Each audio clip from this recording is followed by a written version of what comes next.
Hello, welcome to mister doc. आज कुछ नया जानने के लिए तैयार हो जाओ। इस ब्रह्मांड में हम जो देखते हैं वह क्या वास्तविक है या यह एक भ्रम है? 3 आयामों में बंधी हमारी सोच चौथे आयाम का अनुभव क्यों नहीं कर पाती? और यदि चौथा आयाम है तो क्या यह भगवान की ओर एक रास्ता हो सकता है? इन सवालों के साथ हम इस यात्रा को शुरू करते हैं। 4D और भगवान के रहस्य को समझने की एक खोज। 3 आयाम, लंबाई, चौड़ाई और ऊंचाई हमारी दुनिया को आकार देते हैं। हर वस्तु, हर स्थान इन्हीं आयामों से बना है। लेकिन चौथा आयाम क्या है? क्या यह केवल समय है, जैसा कि आइंस्टीन ने कहा था, या यह कोई अलग वास्तविकता है? समय, यह हमारे अस्तित्व का अभिन्न हिस्सा है। लेकिन क्या होगा अगर समय केवल एक आयाम है और इसके परे भी कुछ है? यह सवाल हमें न केवल विज्ञान बल्कि दर्शन और धर्म की ओर भी खींचता है। यह खोज विज्ञान और आध्यात्मिकता के बीच की खाई को पाटने की कोशिश है। आइए इस रहस्य से पर्दा उठाए। विज्ञान का हर सिद्धांत एक नए रहस्य की ओर इशारा करता है। चौथा आयाम एक ऐसा ही रहस्य है जिसे सुलझाने के लिए वैज्ञानिक सदियों से प्रयासरत हैं। 3 आयाम हमारी वास्तविकता की मूलभूत इकाइयां हैं। पहला आयाम एक रेखा है जिसमें केवल लंबाई है। दूसरा आयाम एक समतल है जिसमें लंबाई और चौड़ाई है। तीसरा आयाम गहराई जोड़ता है जिससे हम वस्तुओं को उनके पूर्ण रूप में देख पाते हैं। लेकिन चौथा आयाम यह ऐसा आयाम है जिसे हम सीधे अनुभव नहीं कर सकते। आइंस्टीन के सापेक्षता सिद्धांत ने इसे स्पेस टाइम कहा, जहां समय और स्थान एक दूसरे से जुड़े हुए हैं। यह स्पेस टाइम का झुकना ही गुरुत्वाकर्षण है। लेकिन क्या 4D केवल गुरुत्वाकर्षण और समय तक सीमित है? वैज्ञानिक इसे और गहराई से समझने की कोशिश कर रहे हैं। स्ट्रिंग थ्योरी जैसे सिद्धांत बताते हैं कि इस ब्रह्मांड में 10 या 11 आयाम हो सकते हैं। लेकिन हम इन्हें क्यों नहीं देख पाते? इसका उत्तर है, हमारी इंद्रियां केवल 3 आयामों को समझने में सक्षम हैं। कल्पना करें कि आप 2D दुनिया में रहते हैं। आपका अनुभव केवल लंबाई और चौड़ाई तक सीमित होगा।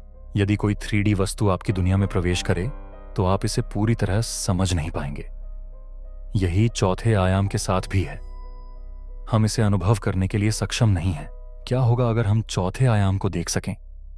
क्या हम भगवान के करीब होंगे या ब्रह्मांड के नए रहस्यों का सामना करेंगे? धर्म और अध्यात्म हमेशा से ब्रह्मांड और इसकी सीमाओं के बारे में उत्तर खोजने का प्रयास करते आए हैं। क्या धार्मिक ग्रंथों में चौथे आयाम का उल्लेख किया गया है? क्या 4D को भगवान के निवास स्थान के रूप में देखा जा सकता है? भारतीय वेद और पुराण ब्रह्मांड की जटिलता को समझाने में हजारों साल पहले ही प्रयासरत थे। इनमें 10 आयामों की अवधारणा मिलती है जिन्हें लोक कहा गया है। वेदों के अनुसार इन लोकों को भौतिक स्थान नहीं बल्कि ऊर्जा के स्तर के रूप में देखा गया है। कहा जाता है कि एक आत्मा अलग अलग लोकों में यात्रा कर सकती है। क्या यह यात्रा चौथे आयाम से होकर गुजरती है? ऋग्वेद में ब्रह्मांड को अनंत कहा गया है, जो समय और स्थान से परे है। यह चौथे आयाम की ओर इशारा कर सकता है। केवल भारतीय ग्रंथ ही नहीं, अन्य धर्मों में भी उच्चतर आयामों का उल्लेख मिलता है। बाइबल में स्वर्ग को अनंत जीवन का स्थान कहा गया है। यह एक ऐसी जगह है जिसे हम अपने भौतिक शरीर में नहीं देख सकते। कुरान में भी जन्नत का उल्लेख है, जो एक अलग वास्तविकता में स्थित है। क्या ये स्थान चौथे आयाम में हो सकते हैं जहां भौतिक सीमाएं नहीं होती?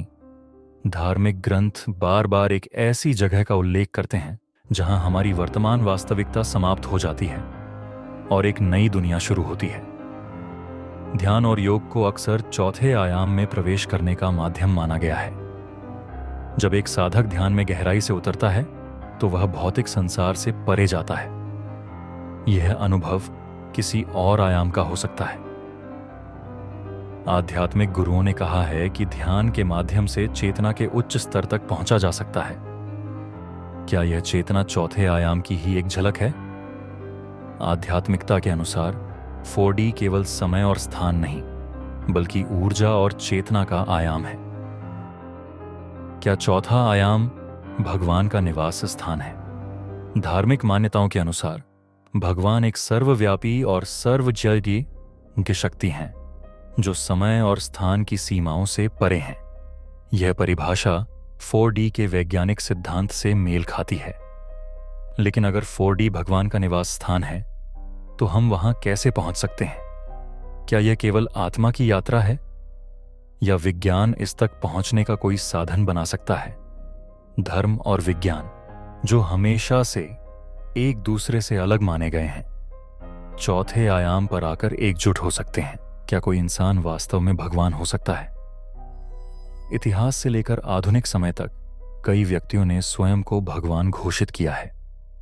उनके दावों के पीछे क्या सच्चाई है, और क्या इन दावों का चौथे आयाम या किसी उच्चतर चेतना से कोई संबंध हो सकता है?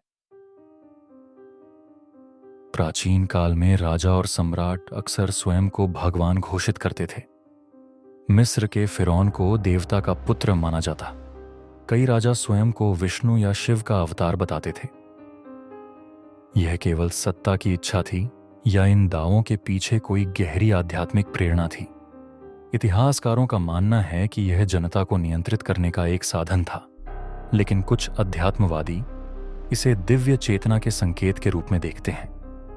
आधुनिक समय में भी कई व्यक्तियों ने स्वयं को भगवान का अवतार घोषित किया, जैसे कि दक्षिण भारत के सत्य साईं बाबा, जिन्होंने अपने चमत्कारों से दुनिया भर में अनुयायियों को आकर्षित किया।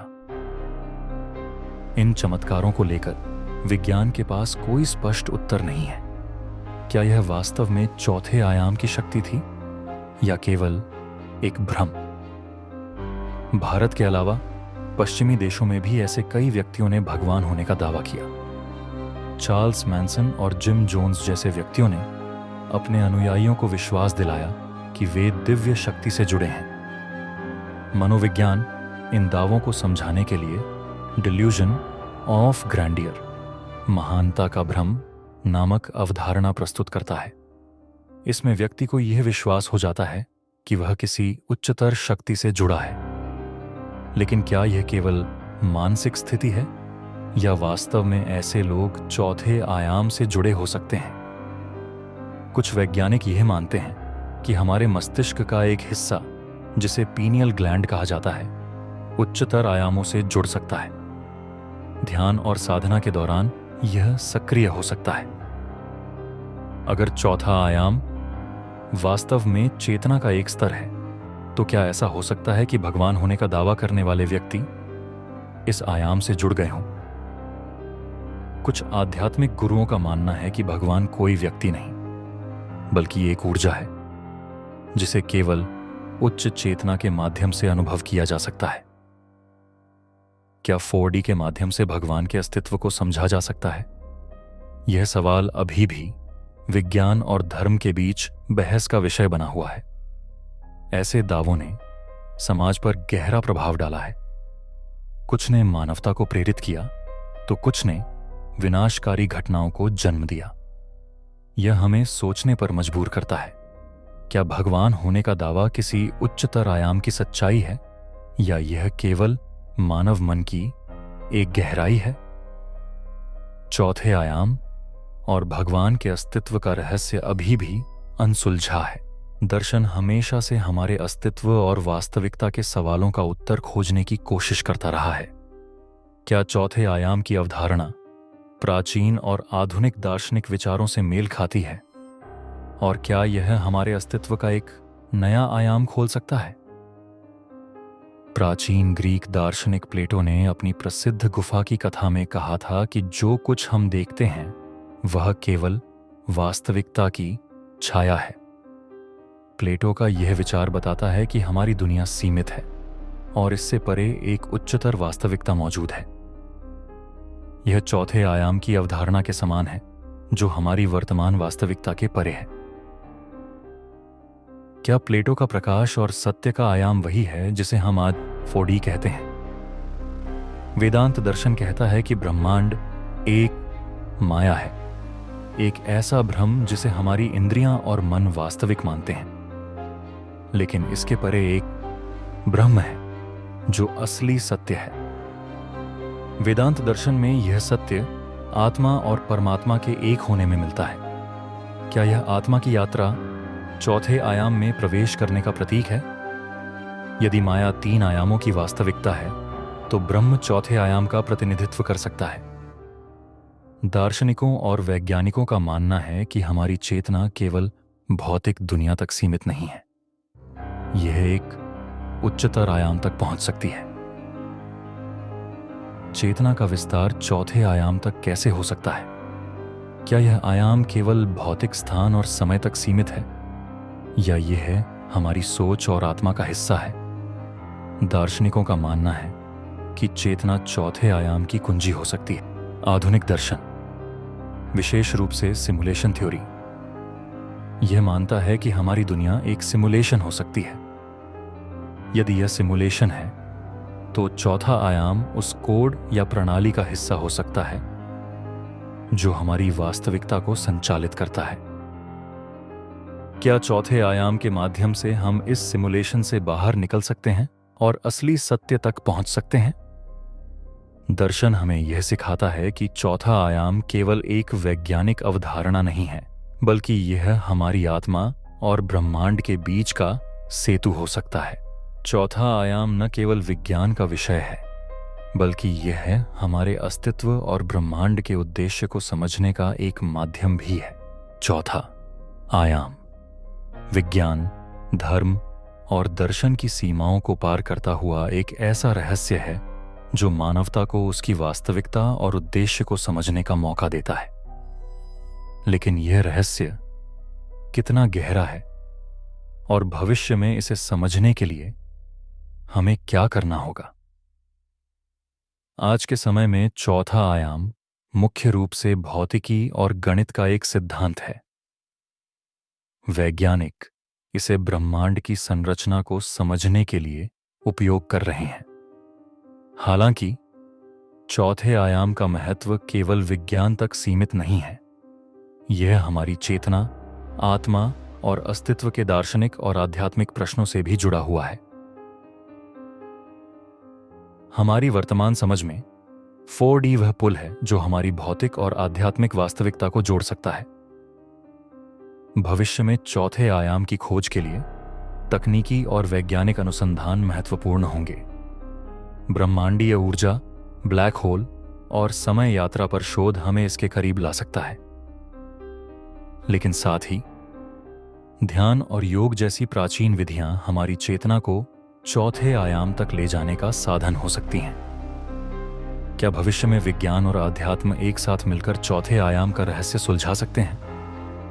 यदि चौथे आयाम का अस्तित्व सिद्ध हो जाए तो यह हमारी समाज व्यवस्था को कैसे बदलेगा? धर्म, दर्शन और विज्ञान की परिभाषाएं बदल जाएंगी। यह हमारी नैतिकता, जीवन के उद्देश्य और मृत्यु के बाद की धारणा को भी प्रभावित करेगा। चौथे आयाम का ज्ञान केवल वैज्ञानिक नहीं होगा, बल्कि यह मानवता के मूल को बदल सकता है। क्या चौथा आयाम भगवान का निवास स्थान है, जैसा कि धार्मिक ग्रंथों में संकेत मिलता है, या यह केवल एक वैज्ञानिक खोज है जो भौतिक वास्तविकता के परे है? शायद यह दोनों का मेल है। शायद चौथा आयाम वह जगह है जहां विज्ञान और धर्म एक हो जाते हैं। क्या हम कभी इस प्रश्न का उत्तर पा सकेंगे? यह रहस्य अभी भी अनसुलझा है। चौथा आयाम हमें केवल भौतिक या आध्यात्मिक ज्ञान नहीं देता, बल्कि यह हमें एक संदेश देता है कि हमारी वास्तविकता सीमित नहीं है। यह हमें सिखाता है कि हम अपनी चेतना का विस्तार करें, सीमाओं को तोड़ें और नए आयामों की ओर कदम बढ़ाएं। 4D मानवता के लिए अनंत संभावनाओं का प्रतीक है। चौथा आयाम हमारे विज्ञान, धर्म और दर्शन के लिए एक चुनौती और एक अवसर है। यह हमें हमारे अस्तित्व के नए आयामों की ओर ले जाने की क्षमता रखता है। क्या हम इस आयाम को समझने और इसमें प्रवेश करने के लिए तैयार हैं? यह सवाल हमें भविष्य के अनगिनत रहस्यों की ओर ले जाएगा।